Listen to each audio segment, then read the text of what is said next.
You're listening to Women's Media Center Live with Robin Morgan.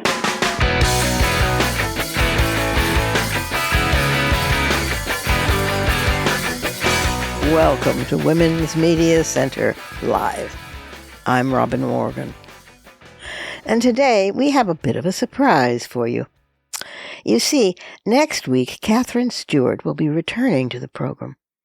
You might remember that she's an author, a prize-winning reporter, who was a guest on the show last year because her terrific book had just come out called The Power Worshippers, on the rise of the religious right in our country and its profound dangers. Dynamite book.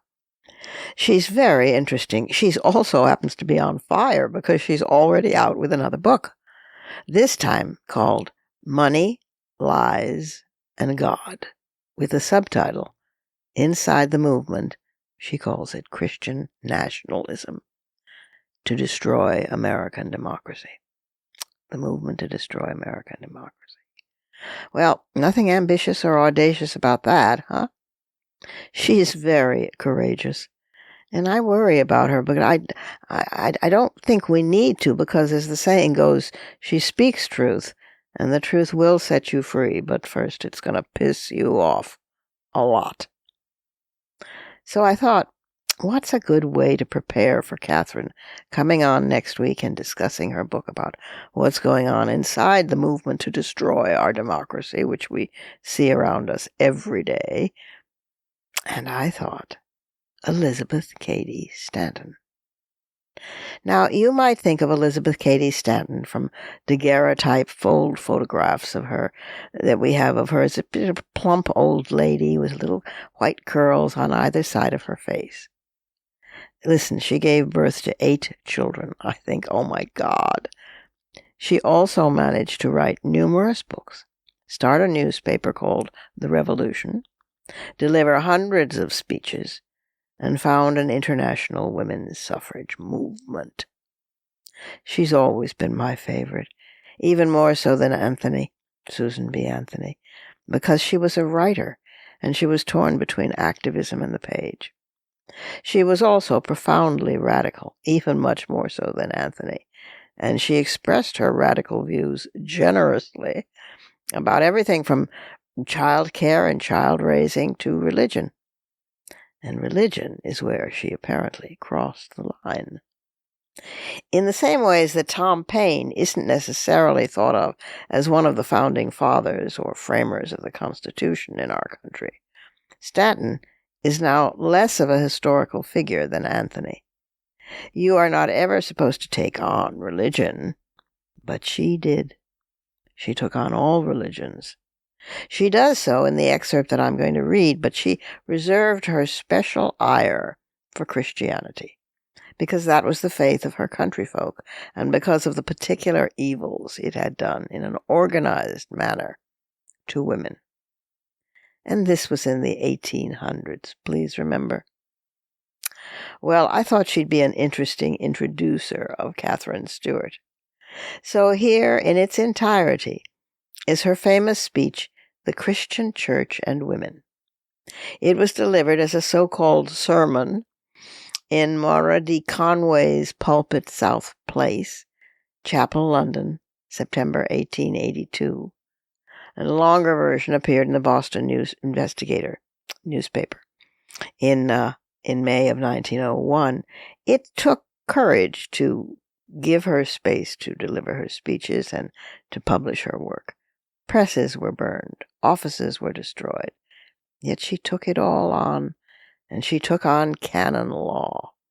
So here, in case you might have thought we were not preceded by women as or more radical than ourselves, here is Elizabeth Cady Stanton in her full glory. The book it was published in is called Women Without Superstition, No Gods, No Masters. The collected writings of women free thinkers of the 19th and 20th centuries. It was edited by Annie Laurie Gaylor, and it's available from the Freedom from Religion Foundation in Madison, Wisconsin. FFRF. The book is a compendium of women agnostics, atheists, freethinkers, and it's a remarkable volume. And Stanton, of course, takes up a huge chunk of it. Here she is, and here is the Christian Church and women.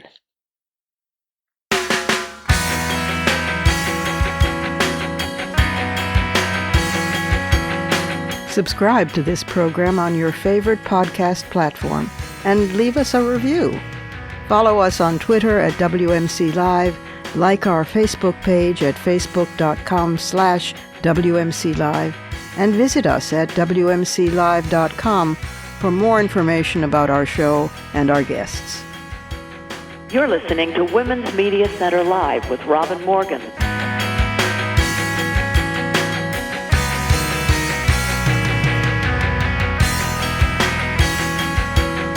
It is often asserted that woman owes all the advantages of the position she occupies today to Christianity. But the facts of history show that the Christian Church has done nothing specifically for women's elevation. In the general march of civilization, she has necessarily reaped the advantage of man's higher development, but we must not claim for Christianity all that has been achieved by science, discovery, and invention. If we admit that the truth it has taught, as an offset to its many errors, has been one of the factors in civilization, we shall concede all that can be largely fairly claimed.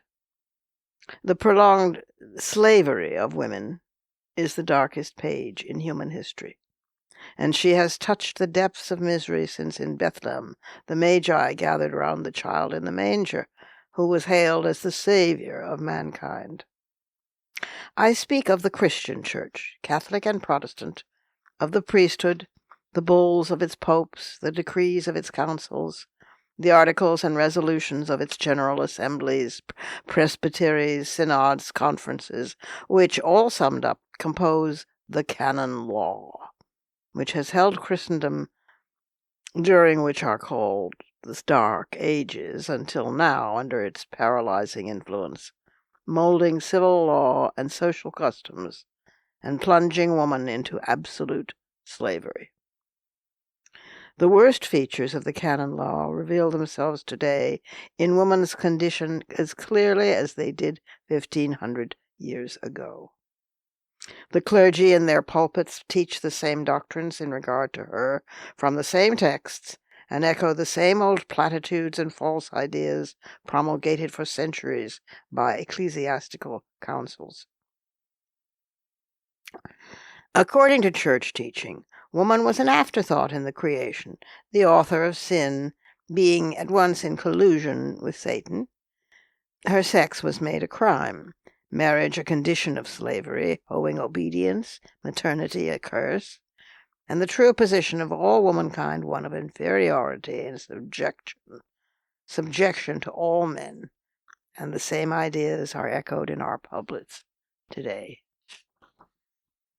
England and America are the two nations in which the Christian religion is dominant. Yet by their ethics taught to the pulpit, the ideal woman is comparatively more degraded than in pagan nations.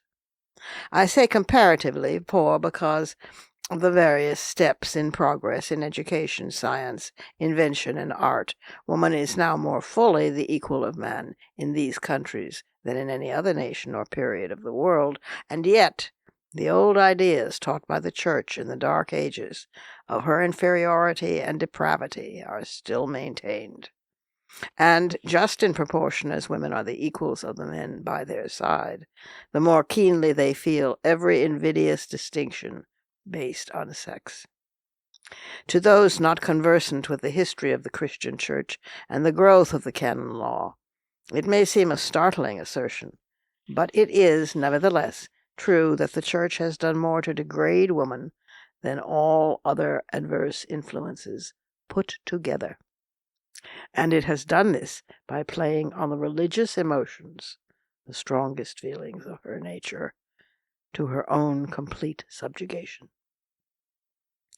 The same religious conscience that carried the widows to the funeral pyre of their husbands now holds some women in the Turkish seraglio, others in polygamy under the Mormon theocracy, and others in the Christian churches, in which, while rich women help to build and support them, they may not speak or vote or enjoy any of the honors conferred on men, and are alike taught that their degradation and degradation is of divine ordination, and thus their natural feelings of self-respect are held in abeyance to what they are taught to believe is God's will.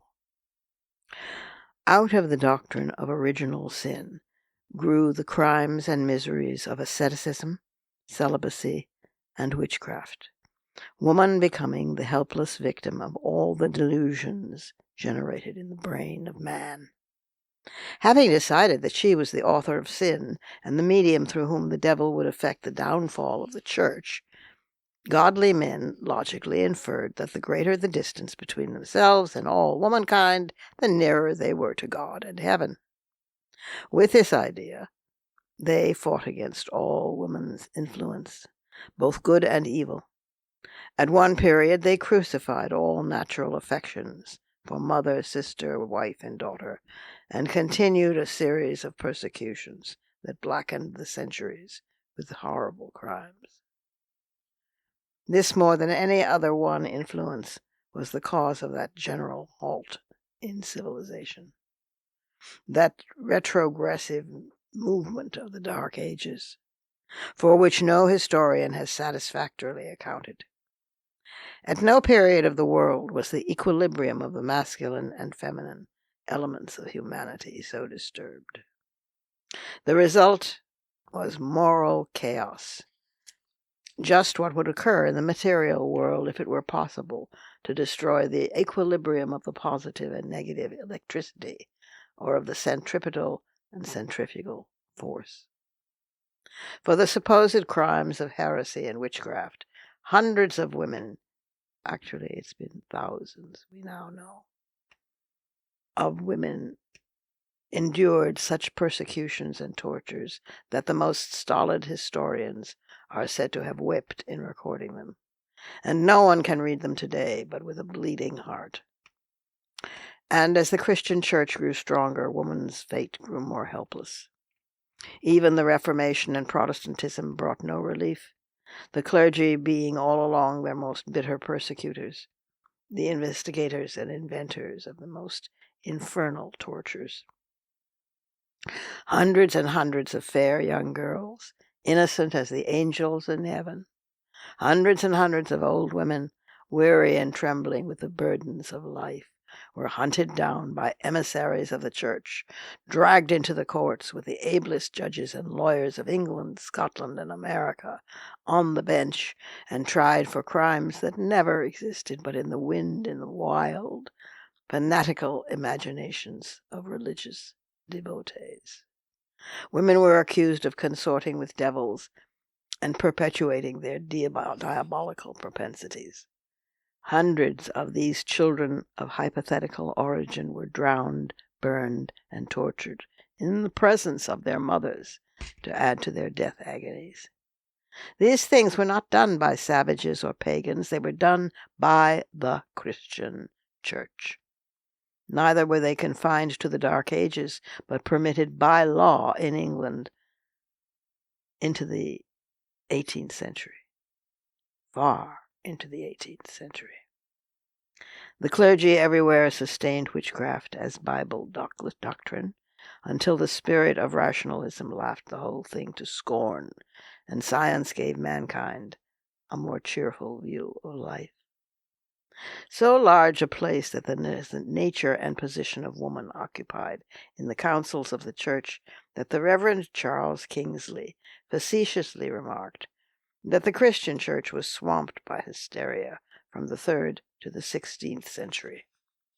Speaking of witchcraft, Lecky says the Reformation was the signal for a fresh outburst of the superstition. In Scotland, where the Reformed ministers exercised greater influence than in any other country, and where the witch trials fell almost entirely into their hands, the persecution was proportionally atrocious. Probably the ablest defender of the belief was Glanville, a clergyman of the English establishment, and one of the most influential was Baxter, the greatest of the Puritans. It spread with Puritanism into the New World. And the executions in Massachusetts form one of the darkest pages in American history. The greatest religious leader of the last century, John Wesley, was among the latest of its supporters. He said giving up witchcraft was giving up the Bible.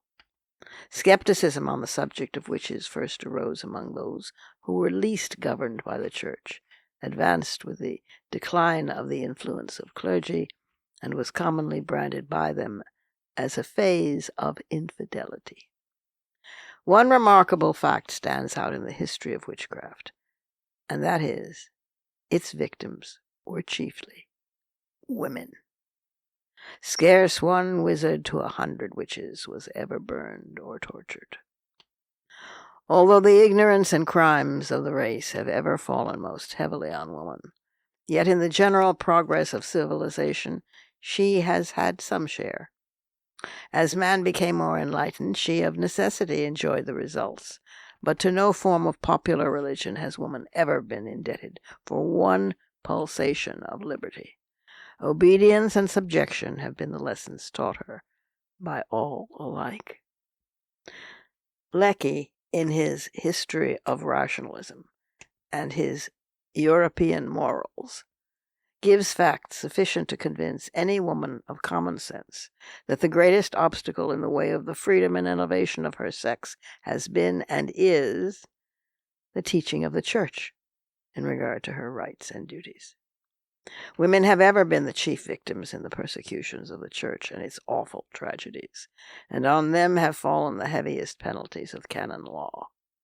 But canon law did not confine itself to social relations. It laid its hand with withering touch on the civil law, and blighted many personal and property rights accorded women under the Roman Code. Speaking of the Roman Code before the introduction of Christianity, Gaius Maine says, quote, "The jurisconsults had evidently at this time assumed the equality of the sexes as a principle to the code of equity. The situation of the Roman woman, whether married or single, became one of great personal and property independence. But Christianity tended somewhat from the very first to narrow this remarkable liberty. The prevailing state of religious sentiment may explain why modern jurisprudence has adopted these rules concerning the position of woman, which belong peculiarly to an imperfect civilization. No society which preserves any tincture of Christian institutions is likely to restore to married women the personal liberty conferred on them by Middle Roman law. Canon law has deeply injured civilization." Reverend Charles Kingsley says, quote, "Whoever wishes to gain insight into that great institution, canon law, can do so most effectively by studying canon law in regard to women. There will never be a good world for women until the last remnant of canon law is civilized off the face of the earth. Meanwhile, all the most pure and high-minded women in England and Europe have been brought up under the shadow of canon law, and have accepted it with the usual divine self-sacrifice as their destiny by law of God and nature, and consider their own womanhood outraged when it, their tyrant, is meddled with." Period. Close quote. Women accept their position under the shadow of the canon law for the best of reasons. They know nothing about it. And if they should undertake to explore it, they would waste their lives in the effort. While spending a year in England, I heard that a learned clergyman in the established church, living nearby, had a remarkable library of old and valuable books, and among others innumerable huge volumes of canon laws. So, thinking I might readily find those affecting women, I made arrangements to spend a day in his library. The volumes, as large as our largest family Bibles, stood there in long rows, leather-bound and clasped, without an index, and all in Latin. Seeing the formidable array, I said, "Could you be kind enough to give me the volumes that contain canons specifically affecting women?" He said, "Alas, I could not, without looking through all of them. And that, as you readily see, would involve more time than you and I have to spare. But," he added, "as the customs of society, the positions in the Church, and the old common law of England have all been molded by canon law, you can judge the general spirit of these volumes by what you see and hear of woman's condition in everyday life." This is one of the peculiarities of women's position. She knows nothing of the laws, either canon or civil, under which she lives. And such churchmen as the Reverend Morgan Dix are determined we never shall.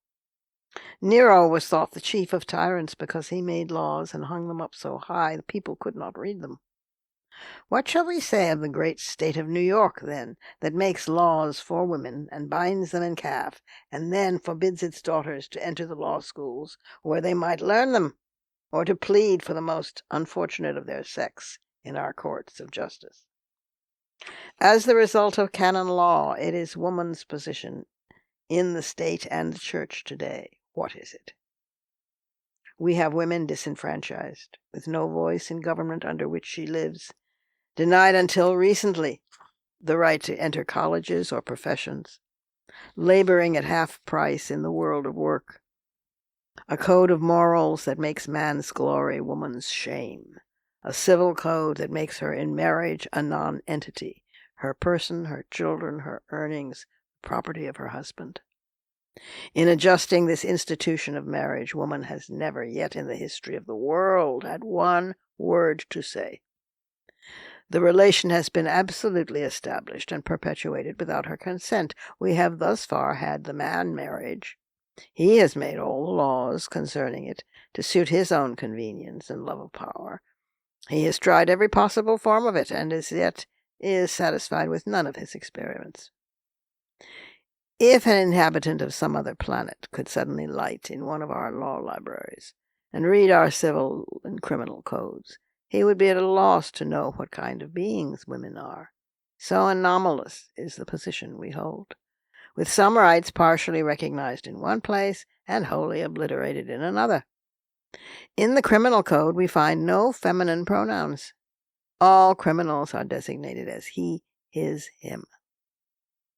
We might suppose our fathers thought women were too pure and angelic ever to commit crimes, if we did not find in the law reports cases in which women had been imprisoned and hung as he, his, him. And yet, while the masculine pronoun can be made to do duty for punishments, when it comes to privileges, we are excluded, because the laws and constitutions do not contain the feminine pronouns she, hers, her.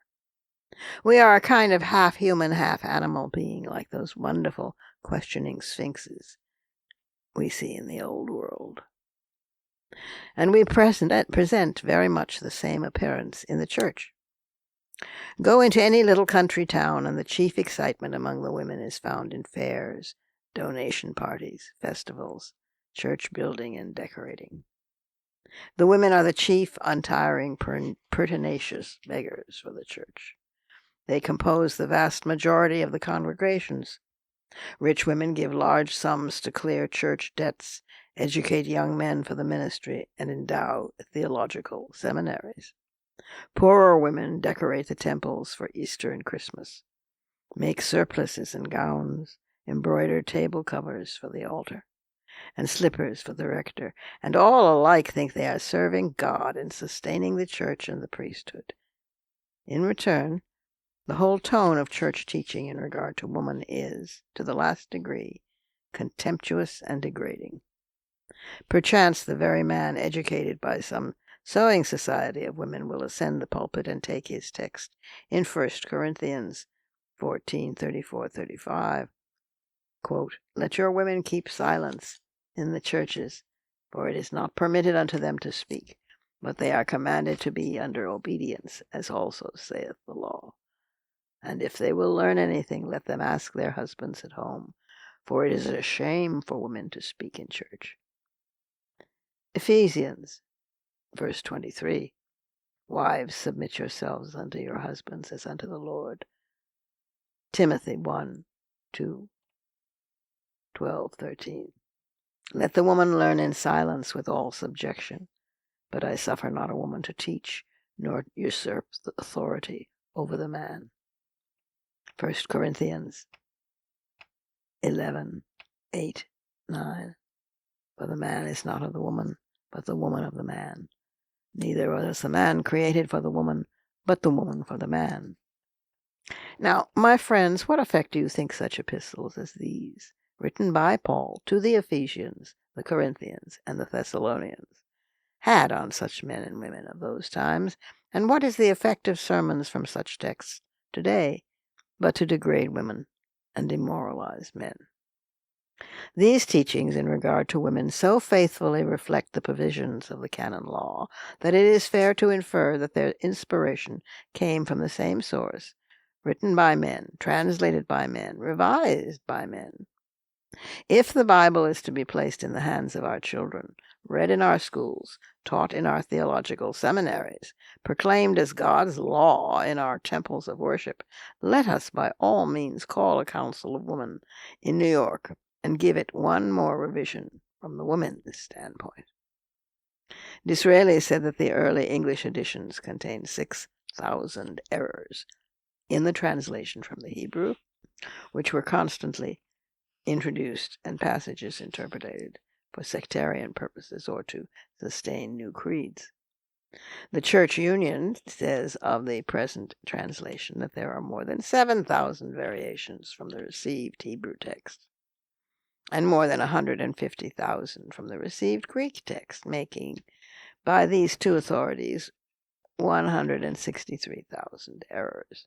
It is fair to suppose that at least one half of these errors are with reference to woman's position. It would not be assuming too much, in view of all the facts of history, for women, therefore, to take the liberty of defining her own position without the slightest reference to the Church, its canon law, or biblical interpretation. But to return to the temple of worship, the sermon finished, to which women reverently listen in silence, the choir performs its part in this travesty on womanhood. In all the great cathedrals in England, and in some here in New York, boys from 10 to 15 chant the hymns of praise that women's lips may not profane, while they, oblivious to these insults to their sex, swell the listening crowd and worship the very God they are told who made them slaves, and curse them with sufferings that time can never mitigate. When last in England, I visited the birthplace of Dean Stanley.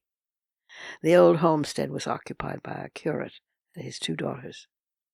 They escorted us all over the place, in the school where poor children were taught, in the old church where the dean had long preached. "Do you see that table cover in the altar?" said one of the daughters. "Sister and I worked that." "Did you spread it on the table?" said I. "Oh, no," she said. "No woman is allowed to enter this enclosure." "Why?" said I. "Oh, it is too sacred." "But," said I, "men go there, and it is said that women are purer, more delicate, refined, and naturally religious than they are." "Yes, but women are not allowed."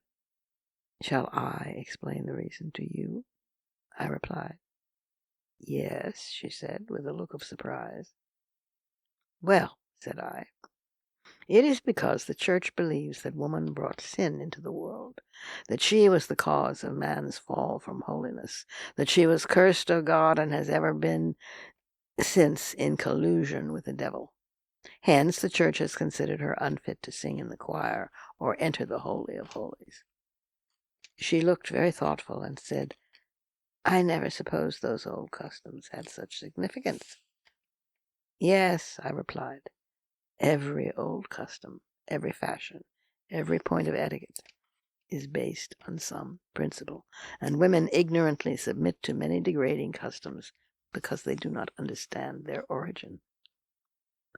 All these indignities have their root in the doctrine of original sin, gradually developed in the canon law, a doctrine never taught in the primitive Christian church. In spite of the life, character, and teachings of Jesus, ever proclaiming the essential equality and oneness of the whole human family, the priesthood, claiming apostolic descent, so interpret Christianity as to make it the basis of all religious and political disqualifications for women, sustaining the rights of man alone. The offices women held during the apostolic age she has been gradually deprived of through ecclesiastical enactments. Although during the first 400 years of the Christian Church women were among the chosen companions of Jesus and his followers, doing their utmost to spread their new faith, as preachers, as elders, deacons, officiating in all the sacraments, yet these facts are carefully excluded from all the English translations of Scriptures, while women's depravity, inferiority, and subordination are dwelt upon wherever the text will admit it. Under all the changes in advancing civilization for the last 1,500 years, this one idea of woman has been steadily promulgated, and today, in the full blaze of the sunlight of the 19th century, it is echoed in the pulpit by every sect and in the halls of legislation by every party. In one of the essential doctrines of his Christianity, namely self-sacrifice, women have been carefully trained until, as John Stuart Mill says, that has come to be their pet virtue. This is nowhere better illustrated than in their religion. There is no depth of personal degradation they have not touched in the religious worship and sacrifice of ancient civilizations, and no humiliation of the spirit that mortals can suffer when ostracized by those in no way superior to themselves that educated women in our day have not endured. Seeing this, I have endeavored, as many of our suffrage conventions, to pass some resolutions embodying the idea that women's first duty was self-development. And at last, after a prolonged struggle and much imposition given by women themselves, the following resolutions were passed at our 30th anniversary, held in Rochester, July 1878. Resolved, that as the first duty of every individual is self-development, the lessons of self-sacrifice and obedience taught women by the Christian Church have been fatal, not only to her own vital interests, but through her to those of the entire race. Resolved, that the great principle of the Protestant Revolution, the right of individual conscience and judgment, heretofore exercised by man alone, should now be claimed by women, that in the interpretation of Scripture she should be guided by her own reason and not the authority of the Church. Resolved, that it is through the perversion of the religious element in woman, playing upon her hopes and fears of the future, holding this life with all its high duties in abeyance to that which is to come, that she and the children she has trained have become so completely subjugated by superstition and priestcraft.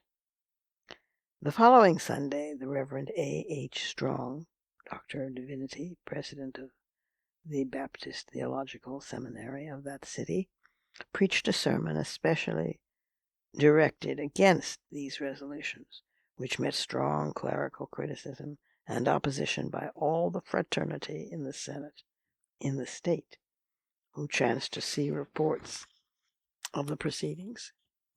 One amusing episode in that convention is worthy of note. Frederick Douglass, who has always done noble service in our cause, was present, but his intellectual vision being a little obscured that warm afternoon, he opposed the resolutions, speaking with a great deal of feeling and sentiment of the beautiful Christian doctrine of self-sacrifice. When he finished, Mrs. Lucy Coleman, always keen in pricking bubbles, arose and said, "Well, Mr. Douglas, all you say may be true, but allow me to ask you why you did not remain a slave in Maryland and sacrifice yourself like a Christian to your master, instead of running off to Canada to secure your liberty like a man. We shall judge your faith, Frederick, by your deeds. The time has come when women, too, would rather run to Canada to taste some of the sweets of liberty than to sacrifice themselves forever in the thorny paths marked for them by man. Whatever oppressions man has suffered, they have invariably fallen more heavily on women. Whatever new liberties advancing civilization has brought to man, even the smallest measure has been accorded to woman as a result of church teaching. The effect of this is seen in every department of life. There is nothing so cheap as womanhood in the commerce of the world. You can scarcely take up a paper that does not herald some outrage on women, from the dignified matron on her way to church to the girl of 14 gathering wild flowers on her way to school. I hold men in high places responsible for the action of lower orders. The sentiments and opinions expressed by clergymen and legislators mold the morals of the highway. So long as the church and the state, their creeds and codes, make woman an outcast, she will be the sport of the multitude. Whatever can be done to dignify her in the eyes of man will be a shield and helmet for her protection. If the same respect the masses are educated to feel for cathedrals, altars, symbols, and sacraments was extended to the mothers of the race, as it should be, all those distracting problems in which their interests are involved would speedily be settled. You cannot go for so low down in the scale as being to find men who would enter our churches to desecrate the altars or toss about the emblem of the sacrament, because they have been educated with a holy reverence for these things. But where are any lessons of reverence for women taught to the multitudes? And yet is she not, as the mother of the race, more exalted than sacraments, symbols, altars, and vast cathedral domes? Are not the eternal principles of justice engraven on her heart more sacred than canons, creeds, and codes, written on parchment by Jesuits, bishops, cardinals, and popes? Yet where shall we look for lessons of honor and respect to her? Do our sons in the law schools rise from their studies of the invidious statutes and opinions of judges in regard to women with a higher respect for their mothers? By no means. Every line of the old common law of England on which the American system of jurisprudence is based, touching the interests of woman, is in a measure responsible for the wrongs she suffers today. Do our sons in their theological seminaries rise from their studies of the Bible and the popular commentaries on the passage of scriptures concerning woman's creation and position in the scale of being, with an added respect for their mothers? By no means. They come ofttimes fresh from the perusal of what they suppose to be God's will and law, fresh from communion with the unseen, perhaps with the dew of inspiration on their lips, to preach anew the subjection of one half the race to the other. A very striking fact showing the outrages women patiently endure through the perversion of their religious sentiments by crafty priests is seen in the treatment of the Hindu widow, the civil law in her case, as in so many others, being practically annulled by theological dogma. The most liberal of the Hindu schools of jurisprudence, says Maine, the prevailing in Bengal proper, give a childless widow the enjoyment of her husband's property under certain restrictive conditions during her life, and in this it agrees with many bodies of unwritten local customs. If there are male children, they succeed at once, but if there are none, the widow comes in for her life before the collateral relatives. At the present moment, marriages among upper classes of Hindus being very commonly infertile, a considerable portion of the soil of the wealthiest Indian provinces is in the hands of childless widows as tenants for life.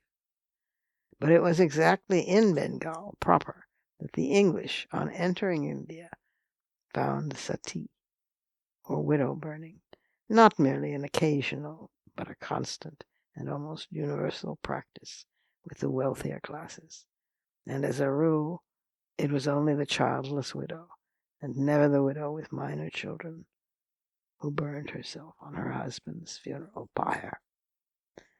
There is no question that this was a closest connection between the law and the religious custom. The widow was made to sacrifice herself in order that her tenancy for life might be gotten rid of. The anxiety of her family that the rite should be performed, which seemed so striking to the first English observers of the practice, was in fact explained by the coarsest motive. But the Brahmins who exhorted her to the sacrifice were undoubtedly influenced by a purely professional dislike to her enjoyment of property. The ancient rule of the civil law, which made her a tenant for life, could not be gotten rid of. But it was combated by modern institutions, which made it her duty to devote herself to a frightful death. The reason on this subject, current even in comparatively ancient times, it is thus given in the Mitakashara. Quote, "The wealth of a regenerate man is designed for religious uses, and a woman's succession to such property is unfit, because she is not competent to the performance of religious rites." Thus the liberal provisions of the Civil War were disposed of by burning the widow, and she was made willing for the sacrifice by a cultivated sense of religious duty. What is true in this case is true of women in all ages. They have been trained by their religion to sacrifice themselves, body and soul, for the men of their families, and to build up the churches. We do not burn the bodies of women today. Well, do we? And to build up the churches. But we do humiliate them in 1,000 ways, and chiefly by our theologies. So long as pulpits reach women's inferiority and subjection, and teach them, she can never command that honor and respect of the ignorant classes needed for her safety and her protection. There is nothing more pathetic in all history than the hopeless resignation of woman to the outrages she has been taught to believe are ordained by God.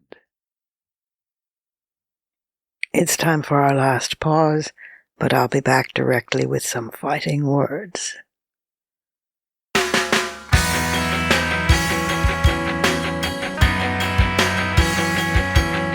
The Women's Media Center, founded in 2005 by Jane Fonda, Gloria Steinem, and myself, is a progressive, nonpartisan, nonprofit organization working to make women visible and powerful in media. You can learn more about the WMC at womensmediacenter.com. You're listening to Women's Media Center Live with Robin Morgan.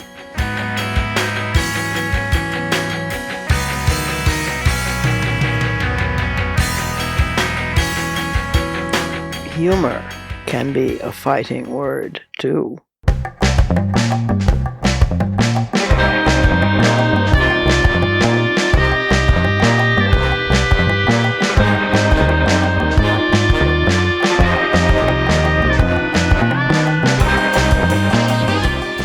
These are some of the titles of Elizabeth Cady Stanton's speeches.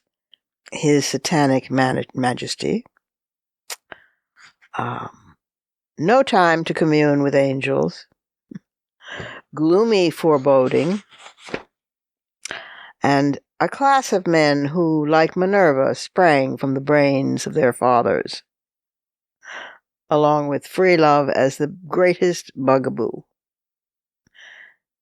Some of her humor she picked up in her abolitionist years because she was an active abolitionist against slavery and enslavement.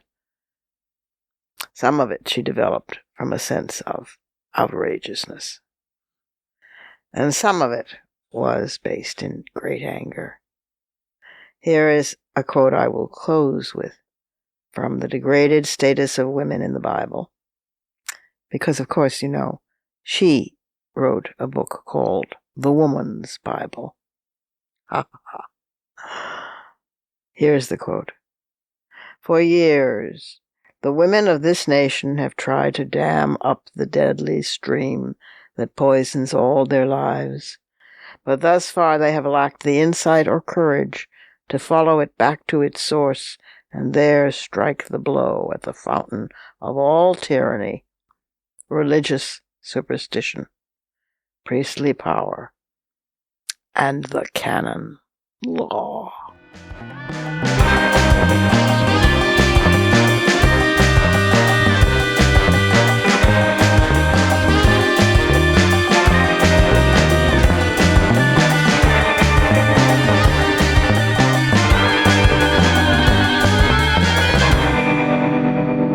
And that's our show for this week.